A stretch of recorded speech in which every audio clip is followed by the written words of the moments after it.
హల్లెలూయా. దేవుని నామానికి మహిమ కలుగును గాక. ప్రభుని యేసుక్రీస్తు నామములో మీ అందరికి నేను శుభాలు తెలియజేస్తున్నాను. చూడండి, ఈరోజు దేవుని యొక్క ప్రవచనము అంటే దేవుని యొక్క వాక్కు, దేవుని యొక్క వాగ్దానం, దేవుని యొక్క మాట. చూడండి, ఆదికాండము 39వ అధ్యాయము 5వ వచనము. అతడు తన ఇంటి మీదను తనకు కలిగిన దానంతటి మీదను అతని విచారణకర్తగా నియమించిన కాలము మొదలుకొని యెహోవా యోసేపు నిమిత్తము ఆ ఐగుప్తుని ఇంటిని ఆశీర్వదించెను. బైబిల్ స్పష్టంగా తెలియజేస్తుంది.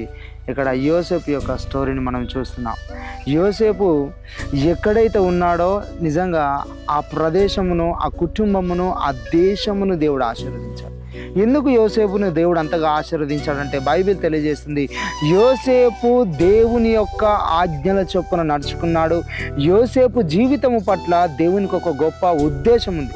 ఈరోజు నువ్వు అనుకుంటున్నావా, నేను ఎక్కడికి వెళ్ళినా కానీ నాకు నష్టాలు ఎదురవుతున్నాయి, నాకు కష్టాలు ఎదురవుతున్నాయి, నా కుటుంబంలో నన్ను తిరస్కరిస్తున్నారు, ఇంట్లో తిరస్కరిస్తున్నారు, బయట తిరస్కరిస్తున్నారు, జాబ్ యొద్ద నా బిజినెస్లో తిరస్కరణ వస్తుందని నువ్వు అనుకుంటున్నావా?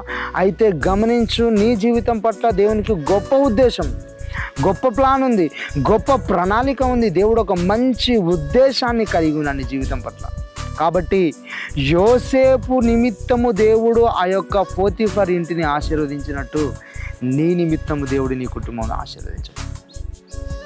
నీ నిమిత్తం దేవుడు నీ యొక్క ఉద్యోగం ఆశీర్వదించబోతున్నాడు, నీ కంపెనీని ఆశీర్వదించబోతున్నాడు, నీ నిమిత్తము సంఘమును ఆశీర్వదించబోతున్నాడు, నీ నిమిత్తము నీవు ప్రతి విషయంలో నీ నిమిత్తం దేవుడు అందరినీ ఆశీర్వదించబోతున్నాడు.